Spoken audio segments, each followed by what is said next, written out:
అందరికీ నమస్కారం. ఈరోజు మనతో పాటు గెడ్డా శ్రీనివాస్ యాదవ్ గారు ఉన్నారు. ఈయన మల్టీ ఫ్యాసినేటెడ్ పర్సన్. ఈయనకి ఎన్నో బిజినెసెస్ ఉన్నాయి, ఎన్నో ఎడ్యుకేషన్ సొసైటీలో ఈయనకు మంచి పేరు ఉంది. ఈయనకి ఎన్నో కాలేజెస్ ఉన్నాయి, ప్లస్ హోటల్స్ ఉన్నాయి.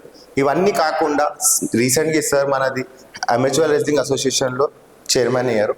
సార్ దాంతోపాటు ఇప్పుడున్న మంత్రి గారు నాకు చాలా దగ్గర నా మిత్రుడు, అదేవిధంగా సాట్ చైర్మన్ గారు కూడా నా మిత్రులు కాబట్టి మొన్న రీసెంట్లీ పోయి కలిసి ఇలాంటి మేము ఎదుర్కొంటున్నటువంటి సమస్యలను అన్నిటినీ ఆయన ముందు పెడితే ఆయన కూడా సాట్ చైర్మన్ గారు ఆయన చాలా సానుకూలంగా స్పందించిండు. అదేవిధంగా స్పోర్ట్స్ మినిస్టర్ కూడా చాలా సానుకూలంగా స్పందించిండు.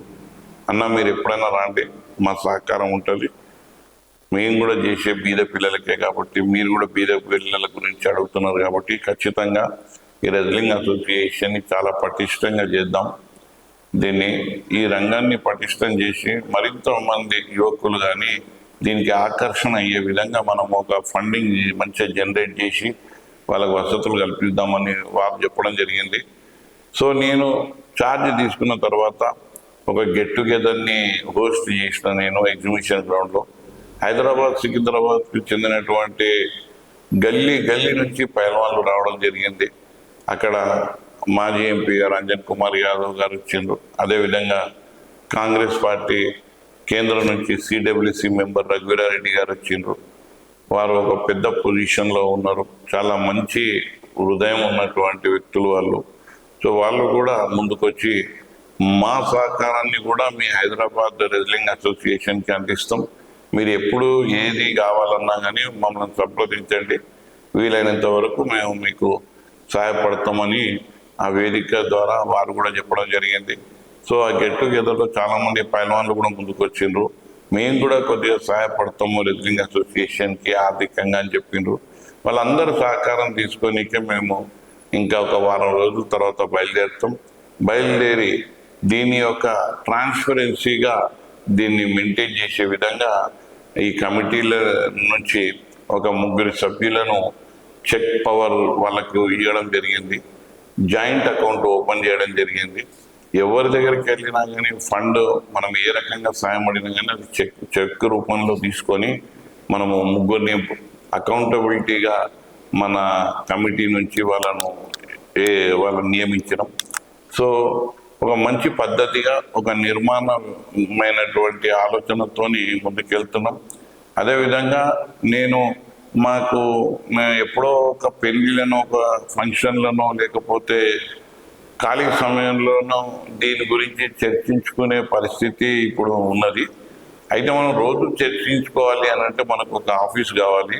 ఈ ఆఫీస్ కూడా మనము రాబట్టుకోవాలన్న ఆలోచనతోనే మేము సాట్ చైర్మన్ గారిని కలిస్తే వారన్నారు తప్పకుండా నేను పరిశీలిస్తా. స్టేడియంలో ఇంతకుముందు ఆఫీస్కి ఇచ్చేవాళ్ళం, కొన్ని కారణాల వల్ల ఆఫీస్లో దాన్ని ఆపడం జరిగింది.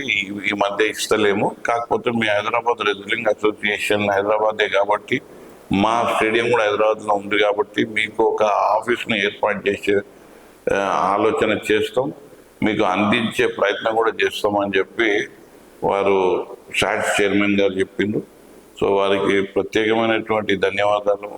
అదేవిధంగా స్పోర్ట్స్ మినిస్టర్ గారికి కూడా ప్రత్యేకమైనటువంటి ధన్యవాదాలు. ఇంకా నగరంలో ఉన్నటువంటి అంజన్ కుమార్ యాదవ్ గారు మాజీ ఎంపీ, అదే కానీ యాదవ్ కమ్యూనిటీకి చెందినటువంటి రఘువీరారెడ్డి గారు వారు సిడబ్ల్యూసి మెంబర్గా ఉన్నారు.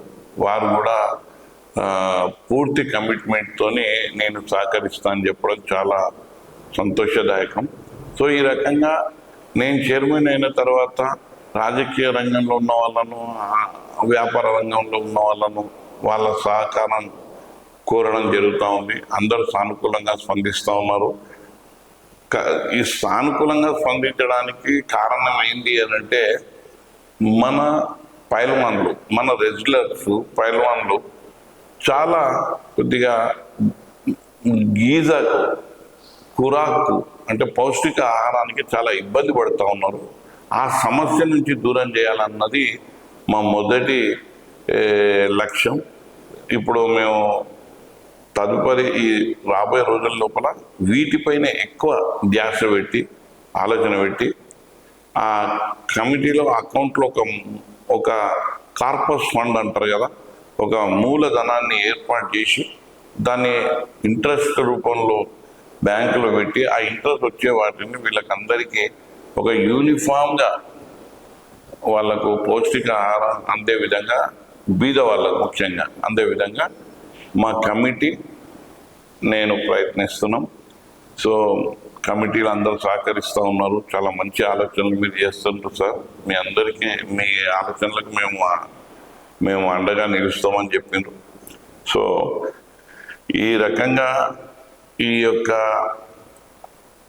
హైదరాబాద్ వెబిచ్యూర్ రెజ్లింగ్ అసోసియేషన్ నిర్వాహకం, దీని యొక్క అభివృద్ధి ఈ రకంగా కొనసాగుతూ ఉంది. సో భవిష్యత్తులో మీరు మరి భవిష్యత్తులో కాదు, సమీప భవిష్యత్తులో మీరు దీని యొక్క గొప్ప రిజల్ట్ మీరందరూ చూడగలుగుతారు. ఎందుకనంటే ఇవాళ మేము అంటే క్షేత్రస్థాయిలో, కింది స్థాయిలో ఏదైతే ఇబ్బందులు ఉన్నాయో వాటిని పరిష్కరించే ఆలోచన చేస్తున్నాం. కాబట్టి అది ఒక్కసారి పరిష్కారం అయిన వెంటనే రెజ్లింగ్ అసోసియేషన్కి చాలా మంచి పేరు వస్తుంది. దాంతోపాటు రెజ్లర్స్ చాలా మంది ఆకర్షితులు అవుతారు. నేను చెప్తా ఉన్నాను, ఇంకా మేము ఒక 2-3 దంగలు, అఖాడాలు కూడా కొత్తగా ఇప్పటి వరకు లేనివి నిర్మాణం చేయడంలో కూడా మేము పెద్దల యొక్క సహకారం తీసుకుంటా ఉన్నాం. 2-3 అఖాడాలు సిటీలో, అంటే దంగళ్ళు అంటారు కదా, 2-3 దంగళ్ళు సిటీలో కొత్తవి రావడానికి ప్రయత్నం జరుగుతుంది. త్వరలో ఖచ్చితంగా వస్తుంది. సో ఈ రకంగా రెజ్లింగ్ అన్న స్పోర్ట్స్ని మేము మా స్థాయికి తగ్గట్టు, మేము మా యొక్క ఆలోచనకు తగ్గట్టు, మా యొక్క కృషికి తగ్గట్టు దీన్ని అభివృద్ధి చేసే తీరులో మేము ఆలోచిస్తున్నామని ఈ సందర్భంగా నేను తెలియజేస్తా ఉన్నాను. అదేవిధంగా నా సొంతంగా మన పిల్లలు నేషనల్స్ ఆడనీకే టీమ్స్ ఇక్కడికి వెళ్ళినప్పుడు వారికి నా సొంత, అంటే నాది గడ్డం గంగాధర్ యాదవ్ ఫౌండేషన్ అని ఒక ఫౌండేషన్ ఉంది. ఆ ఫౌండేషన్ ద్వారా మేము గతంలో కరోనా అప్పుడు వారికి ఉచిత సరుకులు అందించినాం, నిత్యావసర సరుకులు అందించినాం, 56 రోజులు అందించినాం. ఆ తర్వాత దళితవాడలో బస చేసి దళితులు ముఖ్యంగా ఎడ్యుకేషన్లోకి రావాలని చెప్పి వాళ్ళను చాలా అవేర్నెస్ కలిగించి వాళ్ళ పిల్లలకు మళ్ళీ ఎడ్యుకేషన్లో ఉచిత విద్యను అందించినాం. 10 జూనియర్ నుంచి పీజీ వరకు, జూనియర్ కాలేజ్ కానీ, డిగ్రీ కాలేజ్ కానీ, పీజీ కాలేజీలో వాళ్ళ ప్రవేశానికి ఉచితంగా ₹1 కట్టకుండా వాళ్ళను కాలేజీలో నేను వాళ్ళకి చదివించిన. అది ఏదైనా అమౌంట్ యూనివర్సిటీ వాళ్ళు విధించిన ఉంటే పిల్లలు కట్టుకోవాలి. నా కాలేజ్ ఫీజు అయితే పూర్తి ఉచితంగా వాళ్ళకు నేను గతంలో ఒక 6,000 మందికి అందించిన. సో అలాంటి సామాజిక స్పృహ నాకు ఉంది కాబట్టి ఒక 7-8 సంవత్సరాల నుంచి సామాజిక కార్యక్రమాలు చేస్తున్నా కాబట్టి దాంట్లో భాగంగానే ఇది ఎంచుకున్నా. కాబట్టి ఇప్పుడు ప్రభుత్వం చేసేది ప్రభుత్వం చేస్తుంది, అధికారులు చేసేది అధికారులు చేస్తున్నారు. అదేవిధంగా రాజకీయ నాయకులు, సంబంధిత ఇప్పుడు అధికారంలో ఉన్న రాజకీయ నాయకులు కూడా వాళ్ళు కూడా సహాయపడుతూ ఉన్నారు. అదేవిధంగా ఇక్కడ సిడబ్ల్యూసి మెంబర్ రఘువీరారెడ్డి గారు కానివ్వండి, అదేవిధంగా అంజన్ కుమార్ యాదవ్ గారు కానివ్వండి, అనిల్ కుమార్ యాదవ్ గారు కానివ్వండి, వీళ్ళు వాళ్ళ ఎక్కడెక్కడ అవకాశం ఉంటే వాళ్ళు సహాయం అందిస్తూ ఉన్నారు. నా వ్యక్తిగత ఇవన్నీ చేసుకుంటూ నా వ్యక్తిగతంగా ఈ పిల్లలు నేషనల్ పోయినప్పుడు వీళ్ళకు ఆర్థిక సహాయాన్ని అందియాలన్న ఒక ఆలోచన ముందు నుంచే నేను పెట్టుకున్నా. కాబట్టి ఇప్పటికీ 3 సార్లు నేషనల్స్ పోయినరు. 3 టీంల కంటే ఒక్కో టీంలో ఒక్కోసారి 20 నుంచి 35 మంది వరకు నేషనల్స్ ఆడనీకే పోయినప్పుడు వాళ్ళకి ఆర్థికంగా నేను నా వంతుగా సాయం చేస్తూ ఉన్నా. ఇది 3వసారి. అందులో రీసెంట్లీ పోయి వచ్చిన వాళ్ళలో నిఖిల్ నేషనల్కి సెలెక్ట్ కావడం జరిగింది.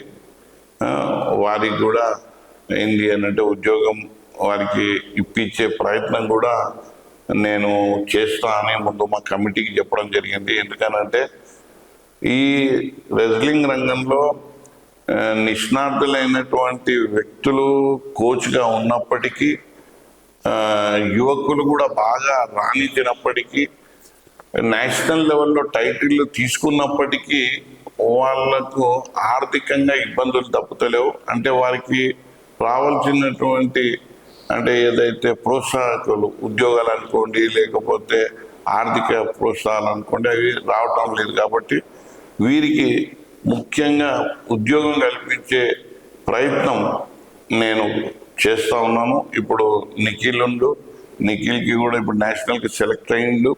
నేషనల్ సెకండ్ సిల్వర్ మెడల్ తెచ్చుకుండు. కాబట్టి అతనికి ప్రభుత్వం ద్వారా ఆర్థికంగా కొద్దిగా సాయాన్ని ప్రభుత్వము ముఖ్యమంత్రి గారి దగ్గరికి తీసుకెళ్ళి అక్కడి నుంచి ముఖ్యమంత్రి చేతుల మీదుగా ఆర్థిక సాయాన్ని అందింపజేయాలి. ఇంకోటి ఆయనకు ఉద్యోగాన్ని కల్పించాలి అతనికి. అలా ఉద్యోగం కల్పిస్తే చాలా మంది యువకులు ఈ రంగాన్ని ఎంచుకుంటారు. ఇంకోటి ఏంటి అని అంటే ఇవాళ పోలీస్ విభాగం లోపల చాలా మటుకు రిక్రూట్మెంట్ కంటిన్యూ జరుగుతూ ఉన్నాయి. అంటే గత ప్రభుత్వంలో కానీ, అంతకుముందు ప్రభుత్వంలో కానీ, ఈ ప్రభుత్వంలో కానీ ఏదైనా ఒకటి కంటిన్యూ రిక్రూట్మెంట్స్ అవుతున్నాయి అంటే అది పోలీస్ విభాగంలో రిక్రూట్మెంట్ అవుతున్నాయి. దానికి ఆ రంగంలో మంచిగా ఫిట్ అయ్యే వ్యక్తులు ఎక్కడైనా ఉన్నారు అని అంటే అది హైదరాబాద్ రెజ్లింగ్ అసోసియేషన్ దంగల్లో, అఖాడాలో పుష్కలంగా యువకులు దొరుకుతారు. వాళ్ళు మంచి బాడీ బిల్డింగ్తో ఉంటారు, హైట్ ఉంటుంది, పర్సనాలిటీ ఉంటుంది.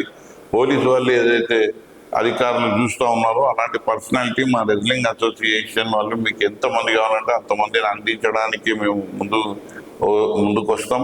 మా దగ్గర పిల్లలు ఆ రకంగా మంచిగా బాడీ మంచిగా ఫిట్ అయిన వాళ్ళు ఉన్నారు. కాబట్టి మీరు కానిస్టేబుల్ నుంచి ఎస్ఐ వరకు రిక్రూట్ చేయాలి అని అంటే మాకు ఒక లెటర్ పంపండి. మా దగ్గరికి ఒక్కొక్క ఏది ఎక్సర్సైజ్ దంగల్ నుంచి, అఖాడా నుంచి మీకు పిల్లలను పంపిస్తాం. వాళ్ళు మీరు సెలెక్ట్ చేసుకున్న వాళ్ళకు ఉద్యోగాలు వేయండి అని చెప్పి మేము కమిషనర్ గారిని కూడా ఈ సందర్భంగా నేను వారికి విజ్ఞప్తి చేస్తా ఉన్నా. భవిష్యత్తులో కూడా వారికి ఒక లెటర్ కూడా రాయడం జరుగుతుంది మీకు అఫీషియల్గా. మేము ఏంటి అని అంటే మీకు మంచి ఎత్తు పొడవు మంచిగా బలంగా ఉన్న వ్యక్తులు పోలీస్ డిపార్ట్మెంట్లో అవసరం. కాబట్టి అలాంటి వ్యక్తులను మేము మీకు సరఫరా చేస్తాం, మీకు అందిస్తాం. వారికి ఉద్యోగాలు ఇవ్వండి. పోలీస్ శాఖకు కూడా మంచి పేరు వస్తుంటుంది. ఎందుకంటే మా దగ్గర ఒక్కోని అసలు వాళ్ళు ఉంటారు 15 years 18 years కానీ చాలా ఎంత అంటే చూడడానికి కానీ వాళ్ళ శారీరకంగా కానీ చాలా దృఢంగా ఉంటారు. కాబట్టి పోలీసు వ్యవస్థకు అందరికీ నమస్కారం. నేను గడ్డం శ్రీనివాస్ యాదవ్.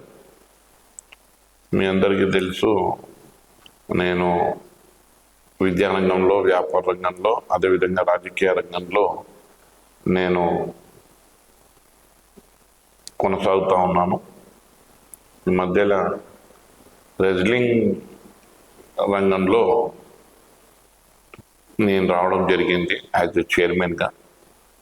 దాన్ని ఉద్దేశించి అజయ్ గారు నా దగ్గరికి రావడం జరిగింది. కొన్ని మాటలు మాట్లాడదామని, కొద్దిగా మన ఇంట్రడక్షన్ చేద్దాము, ప్రజలకు తెలియాలి అన్న ఆలోచన తను చేసింది. కాబట్టి ఇవాళ నేను మీ కెమెరా ముందున్నా.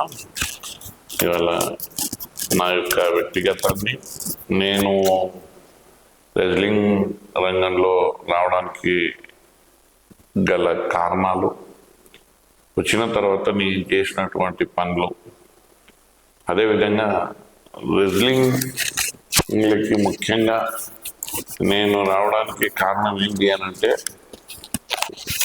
ఇది మా ఫాదర్ ఇన్స్పిరేషన్తోని నేను రావడం జరిగింది. ముఖ్యంగా మా ఫాదరు 1964లో రెజ్లింగ్ తను ఆ రంగంలో లేడు. కానీ రెజ్లింగ్ చేసే వాళ్ళను ఆదరించడం, వారికి అన్ని రకాల వసతులు కల్పించడం మా ఫాదర్కి ఒక హాబీ, ఒక షోక్ అంటారు కదా అట్లా. అయితే ఆ విషయాలన్నీ నేను చూడలే, కానీ మా ఇంట్లో మా మదర్ ద్వారా, కొద్ది పెద్దల ద్వారా నాకు తెలిసింది. ఏంటి అని అంటే ఇట్లా మీ ఫాదరు పైల్వాన్లు అంటే చాలా ఇష్టపడుతుండే. మహారాష్ట్రకేని, నాగ్పూర్కేని, ఢిల్లీకేని వాళ్ళ ఏదైతే హాలిడేస్ అప్పుడు ప్రైమరీ కోచింగ్లు ఉంటారు కదా, వాళ్ళకి హాలిడేస్ అప్పుడు మన ఇంటికి వస్తుండే. మీ ఫాదరు బాగా వాళ్ళకు అన్ని రకాల వసతులు కల్పించి పూర్తి ఒక ఇల్లే వాళ్ళకు కేటాయించి పొద్దున వాళ్ళకు టిఫిన్ నుంచి రాత్రి భోజనం వరకు అన్ని వసతులు కల్పిస్తుండే. ముఖ్యంగా పొద్దున్న లేవాలంటే పైలవాన్లకు పాలు కానీ, నెయ్యి కానీ, అదేవిధంగా బాదాం కానీ ఇవన్నీ వాళ్ళకి సమకూరుస్తుండే. ముఖ్యంగా పొద్దున్న వాళ్ళకి తలకాయ కూర, మటన్, చికెన్, అదేవిధంగా కాళ్ళు, బోటి ఇవన్నీ పైలవాన్లకు చాలా ఇష్టం అని చెప్పి మా ఫాదరు అవన్నీ తెప్పించి మా మదర్ ద్వారా వారికి వండిపించి తినిపించేవారు. అది ఆయనకు చాలా తృప్తిని ఇచ్చేది అని చెప్పి మా ఇంట్లో ఇప్పుడు ఉన్న వాళ్ళందరూ నాతోని కాలక్షేపంలో ఇవన్నీ మాట్లాడుకుంటుంటాం. నాకు ఇవన్నీ తెలియజేశారు, ఇట్లా మీ ఫాదర్ ఇట్లా చేస్తుండే అని. సో కాలక్రమేణా నేను రాజకీయ రంగంలో ఉన్నా, విద్యారంగంలో ఉన్నా, అదే రకంగా హాస్పిటాలిటీ అంటే హోటల్స్ రంగంలో ఉన్నా. ఈ మధ్యలోనే నా మిత్రుడు సంతోష్ పైల్వాన్ గారు నా దగ్గరికి వచ్చి, అన్న ఇట్లా మనకు రెజ్లింగ్ అసోసియేషన్ ఉంది, దానికి నేను అధ్యక్షుడిని, అది ఓటింగ్ ద్వారా ఎన్నుకోబడ్డా, ఇప్పుడు మేము ఒక మంచి చైర్మన్ని వెతుకుతున్నాం. ఆ వెతుకుతునే క్రమంలో మీ పేరు చాలా వ్యక్తుల మధ్య చర్చకు వచ్చింది. కొద్దిమంది మీ పేరు ప్రపోజ్ చేసిండ్రు, కొద్దిమంది మీరుంటే బాగున్నారని చర్చించిండ్రు. సంతోష్ పైల్వాన్ కూడా చాలామంది అడ్వైజ్ చేశారు, పలానా గడ్డం శ్రీనివాస్ యాదవ్ని మీరు పెట్టుకోండి చైర్మన్గా, మీకు అన్ని రకాలుగా ఉపయోగపడతాడు. ఎందుకంటే తనకు రాజకీయ రంగంతో పరిచయం ఉంది, సామాజిక రంగంతో పరిచయం ఉంది, అదేవిధంగా బిజినెస్ రంగంలో కూడా తన పరిచయాలు ఉన్నాయి. కాబట్టి సో మీరు గడ్డం శ్రీనివాస్ యాదవ్ను పెట్టుకుంటే బాగుంటుందని తనకు చాలామంది వ్యక్తులు పైల్వాన్ రంగంలో ఉన్నవాళ్ళు తనకు సూచించారు. సో ఆ విధంగా తను నాకు పరిచయం కాబట్టి నా దగ్గరికి రావడం, మళ్ళీ నన్ను ఈ యొక్క రెజ్లింగ్ అసోసియేషన్, హైదరాబాద్ రెజ్లింగ్ అసోసియేషన్కి చైర్మన్గా ప్రపోజల్ పెట్టిన వెంబటే నా మదిలో వచ్చిన మా ఆలోచన ఏంటి అని అంటే, అరే మా ఫాదర్కి ఎట్లయితే చేసిండో మా ఫాదరే నాకు ఈ అవకాశం ఇప్పిస్తున్నాడేమో అని నేను భావించి వెంబటే నేను చెప్పినాను, ఖచ్చితంగా చైర్మన్గా ఉంటాను. నాకు కూడా ఇది కొద్దిగా సెంటిమెంటల్గా ఉంది, ఎందుకంటే మా ఫాదర్ ఇలాంటి కార్యక్రమాలు పైల్వాన్లను బాగా చూసుకుంటుండే. వాళ్ళకి కావాల్సినటువంటి ఖురాక్ అంటారు, గీజా అంటారు, అట్లనే పౌష్టికాహారం అంటారు, అవన్నిటినీ మా ఫాదరు మంచిగా సమకూర్చి వాళ్ళకు అందిస్తుండే. 2 నెలలు 3 నెలలు అట్లా మా ఫాదర్ వాళ్ళని మెయింటైన్ చేస్తుండే.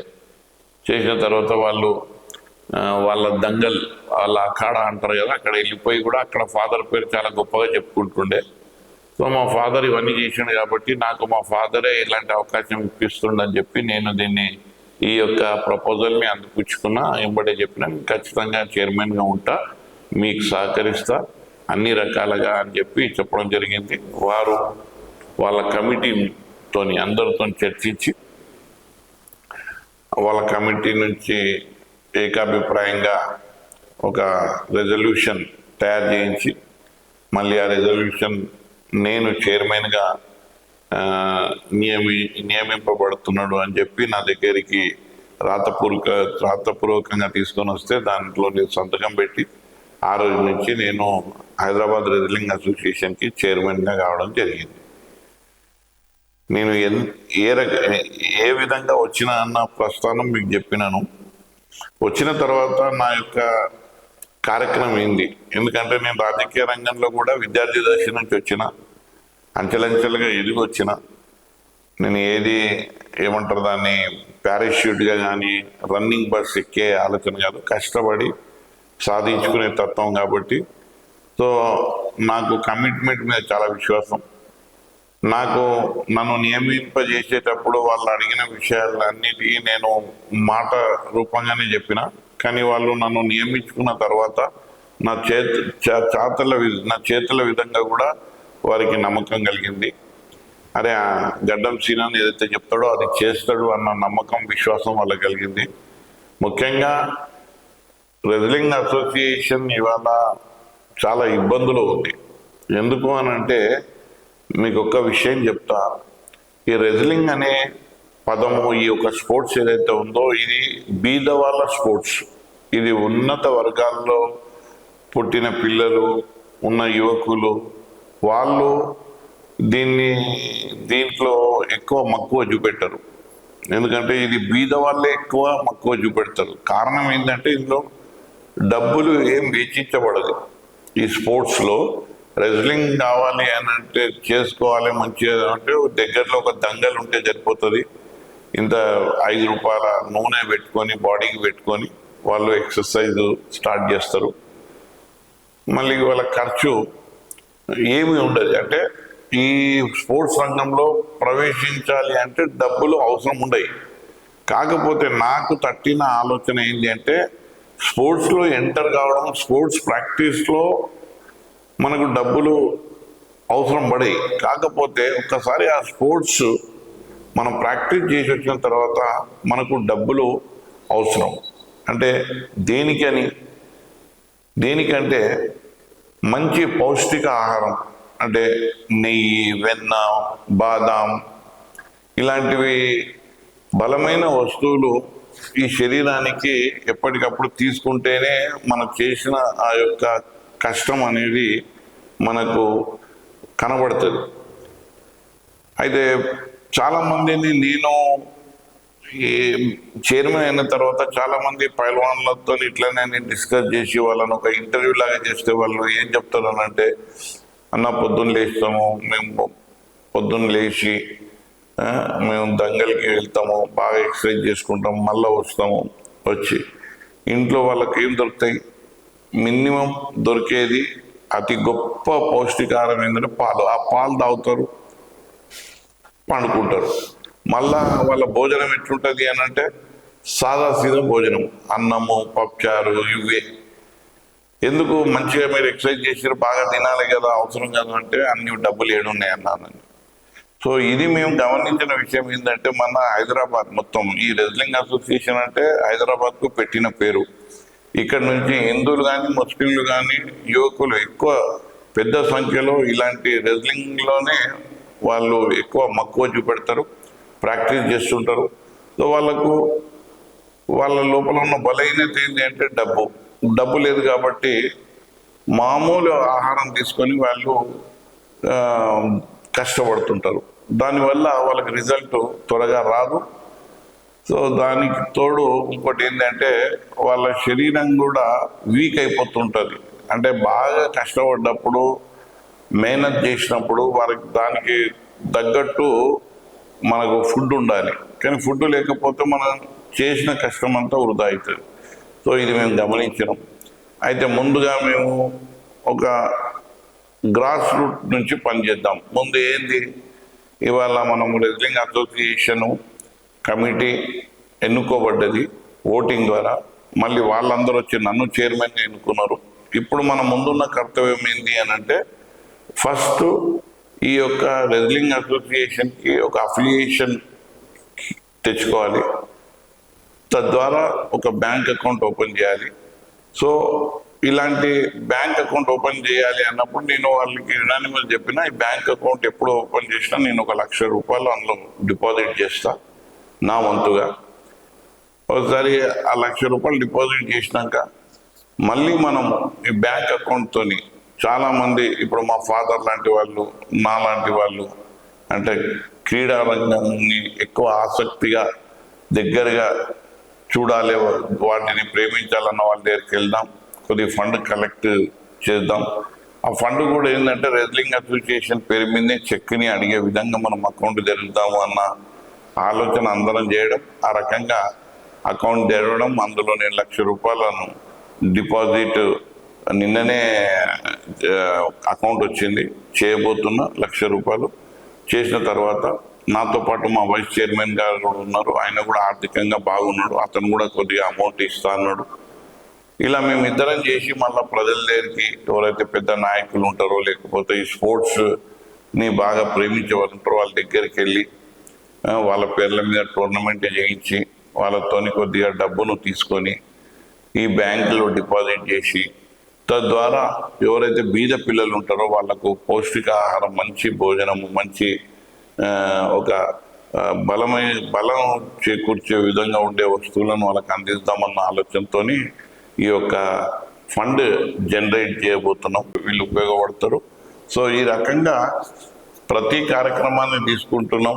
రెజ్లింగ్ అసోసియేషన్ కేవలం నేను చైర్మన్ హోదాకు ఒక అలంకరణ ప్రాయంగానే ఉండకుండా ఆ పదవికి వన్న దేవాలి అని చెప్పి నా ప్రయత్నం ఉంటా ఉంది. అందులో నా కమిటీ పూర్తిగా నాకు సహకరిస్తూ ఉన్నారు. వారందరికీ కూడా ఉదాహరణకు సంతోష్ పెల్వాన్ గారు కానివ్వండి, అస్లాం గారు కానివ్వండి, కాలియా పెల్వాన్ కానివ్వండి, ఖాలిద్ పెల్వాన్ కానివ్వండి, నాజిర్ పెల్వాన్ కానివ్వండి, కిరణ్ పెల్వాన్ కానివ్వండి, ఇంకా నాతో పాటు వైస్ చైర్మన్ ఉన్నారు, మోబిన్ పెల్వాన్ కానివ్వండి, లింగం పెల్వాన్ కానివ్వండి, వీళ్ళందరూ నాకు సహకరిస్తూ ఉన్నారు. ఏంటి అని అంటే, అన్న अपन अपने बच्चों को अच्छा तैयार करेंगे. अपने ये एक ही गेम है, इसमें दोनों हिंदू रहते मुस्लिम्स रहते, ये दोनों को अपन अच्छा तैयार करेंगे. हैदराबाद का शान बोले तो पहलवानों का शान है. ये హైదరాబాద్ గడ్డ అంటే పైల్వాన్ల అడ్డ అన్నట్టు. ఇంకా మీరు వేరే రాష్ట్రాలకు పోయినా వేరే జిల్లాలకు పోయినప్పుడు వాళ్ళు ఊత పదంగా వాడుకుంటారు. ఎవరైనా వాళ్ళ మీదకి ఏదో పైన వచ్చి ఏదో బెదిరిస్తే అవతల వ్యక్తి చెప్తుంటాడు, ఎందుకు బెదిరిస్తున్నావు, నాకు నువ్వు హైదరాబాద్ పైల్వాన్ అనుకుంటున్నావు అని అంటారు. అంటే అలాంటి పేరు ప్రతిష్టలు ఈ భాగ్యనగరానికి, హైదరాబాద్కు గతం నుంచి వస్తున్నాయి. కాబట్టి ఇది కూడా ఈ యొక్క పేరును ఇంకా ముందుకు తీసుకెళ్ళాలి. ఈ పేరును ఇంకా మంచిగా పటిష్టం చేయాలి. ఎక్కడ ఏది జరిగినా కానీ హైదరాబాద్ పైల్వాన్ అన్నట్టు ఒక ఊత పదంగా మారాలి. సో దాంట్లో హిందువులు ముస్లింలు అన్న తేడా చూడకుండా నేను చైర్మన్గా అందరి యువకులను ప్రోత్సహిస్తూ ఉన్నాను. మరి ఎవరైనా ఇదే రకంగా ఏదన్నా కాంపిటీషన్లు చేస్తే వాళ్ళకి ఆర్థికంగా నేను ప్రోత్సహిస్తూ ఉన్నాను. మొన్న బార్కస్లో జరిగింది, నిన్న దూల్పేటలో జరిగింది.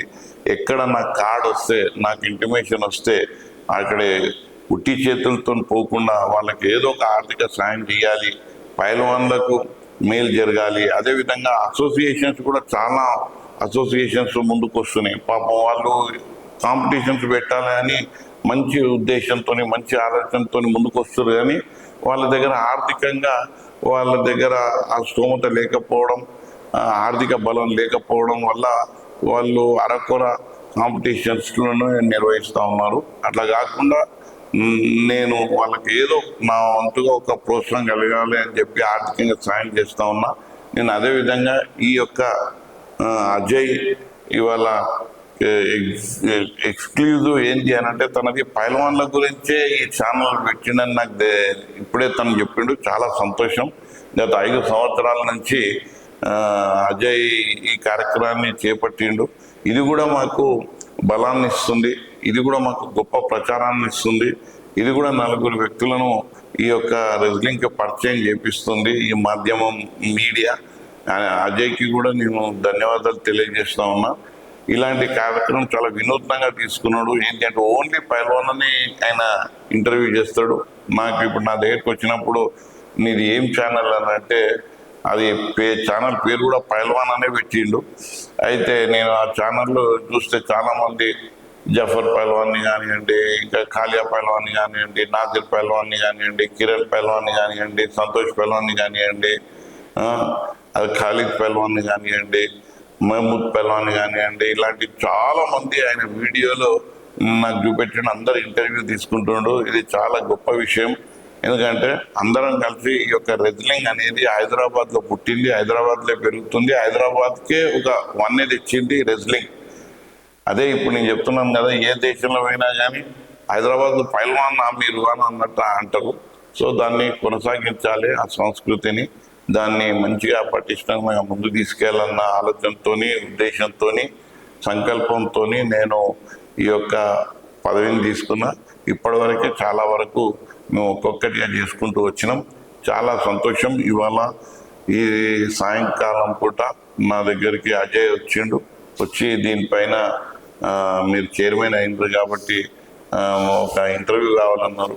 అదే ఇంటర్వ్యూ కేవలం నేను అడగడం మీరు చెప్పడం కాకుండా మొత్తం మీ ప్రస్థానం చెప్పండి సార్ అని చెప్పి నాకు కోరడం జరిగింది. అందుకని నేను ఇక దీన్ని మొత్తం ఒక స్ట్రోక్లో మీకు అందరికీ ఈ యొక్క ప్రస్థానం, నా యొక్క పని, నా యొక్క ఆలోచన మీ అందరికీ తెలిసే విధంగా నేను మీ అందరికీ చెప్పినా అని అనుకుంటున్నా. సో నాకు ఈ అవకాశం ఇచ్చినందుకు మరొకసారి అజయ్కి ధన్యవాదాలు, వాళ్ళ ఛానల్కి ధన్యవాదాలు. అదేవిధంగా ఈ వీడియో చూసిన వాళ్ళందరూ ఈ యొక్క ఛానల్కి లైక్ చేయండి, సబ్స్క్రైబ్ చేయండి. ఎందుకంటే పైల్వాన్ల అవసరం ఉన్నది. పైల్వాన్లు అంటే ఒక క్రమశిక్షణ, పైల్వాన్ అంటే ఒక డిసిప్లిన్, పైల్వాన్ అంటే ఒక హిందూయిజం. అంటే హిందూయిజం అంటే హిందువులు అన్నది కాదు, హిందూ అంటే ఒక క్యారెక్టర్. ఆ క్యారెక్టర్ పైల్వాన్ల ద్వారానే మనకు వస్తుంది. నిజంగా చూస్తూ ఉంటే ఎంతో యువకులు ఉంటారు, చాలా వాళ్ళకి ఎన్నో నగరంలో ఎన్నో టెంప్టేషన్స్ ఉన్నాయి, చాలా మటుకు టెంప్టేషన్స్ ఉన్నాయి. కానీ మన పైల్వాన్లు ఎవరైతే దంగల్లో కానీ అఖాడాల్లో కానీ ఎక్సర్సైజ్ చేస్తారో వాళ్ళు గుట్కా తినరు, తాగరు, సిగరెట్ వాడరు. ఇలాంటివన్నీ చెడు వ్యసనాలకు దూరం ఉండి వాళ్ళ యవ్వన జీవితాన్ని కంట్రోల్ చేసుకుంటూ కేవలం ఎక్సర్సైజ్ మీద ఆధారపడి ఒక మంచి ఆరోగ్యకరమైనటువంటి శరీరాన్ని తయారు చేయాలన్న ఏకైక లక్ష్యంతో ఇవాళ హైదరాబాద్లో యువకులు వేల సంఖ్యలో ఉన్నారు. కాబట్టి వాళ్ళకి అందరికీ నేను సెల్యూట్ చేస్తున్నా. ఎందుకంటే ఇవాళ చూస్తూ ఉన్నాం యువకులందరూ పెడదారిన పడుతూ ఉన్నారు. ఈ యొక్క మీ సెల్ ఫోన్ ద్వారా ఇలాంటి యూట్యూబ్లో కొన్ని అలాంటివన్నిటిని దూరం పెట్టి ఇవాళ యువకులు ఇప్పటికీ 5 కాగానే పొద్దున లేచి దంగల్కి పోయి ఎక్సర్సైజ్ చేసి 8 గంటల వరకు వ్యాయామం చేసి మళ్ళీ సాయంత్రము 5 గంటలకు వెళ్ళి మళ్ళా ఎక్సర్సైజ్ చేసి ఒక మంచి క్రమశిక్షణ, మళ్ళీ బయటకు వచ్చినప్పుడు ఎన్నో ఆకర్షణలు ఉన్న అన్నిటినీ పక్కన పెట్టి కేవలం వాళ్ళ ఒక ఒక ఒక ఆలోచన నిర్మాణం చేసుకుని ఆలోచన పైనే వాళ్ళ యొక్క క్రమశిక్షణతో ముందుకెళ్తుండ్రు. ఆ పైల్వాన్లకు అందరికీ నేను సెల్యూట్ చేస్తా ఉన్నా. ఎందుకనంటే నేను చైర్మన్ అయిన తర్వాత ఇటు హైదరాబాద్లో కానీ అటు పాత బస్తీలో కానీ, అంటే పాత బస్తీ కూడా 2 రకాలుగా ఉన్నది.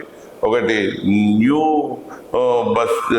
హైదరాబాద్, ఒకటి ఓల్డ్ హైదరాబాద్. ఓల్డ్ హైదరాబాద్ అంటే అక్కడ చార్మినార్, గుల్దారావు, అదేవిధంగా బార్కస్, ఇంకా చాలా లోతైన ప్రాంతాలు టప్పచ్చపుత్ర, ఇవన్నిటిని నేను తిరుగుతూ ఉన్నాను. అటు ఇంకా బీద పరిస్థితి ఎక్కువ ఉంది, కానీ అక్కడ కొద్దిమంది మంచి వ్యక్తులు ఉన్నారు. వాళ్ళందరూ వాళ్ళని ప్రోత్సహిస్తున్నారు పైల్వాన్లను. సో నేను ఈ మీడియా ద్వారా, ఈ ఛానల్ ద్వారా, ఈ యూట్యూబ్ ద్వారా నేను ఇది విన్న వ్యక్తులు ఎవరైనా ఉండని వాళ్ళకు కూడా నేను ఒక విజ్ఞప్తి చేస్తా ఉన్నా. ఈ యొక్క మంచి కార్యక్రమంలో మీ చేయూతను కూడా అందియాలని చెప్పి నేను వారిని కోరుకుంటూ మరొకసారి అజయ్ గారికి ధన్యవాదాలు తెలియజేస్తూ ముగిస్తున్నాను. Thank you.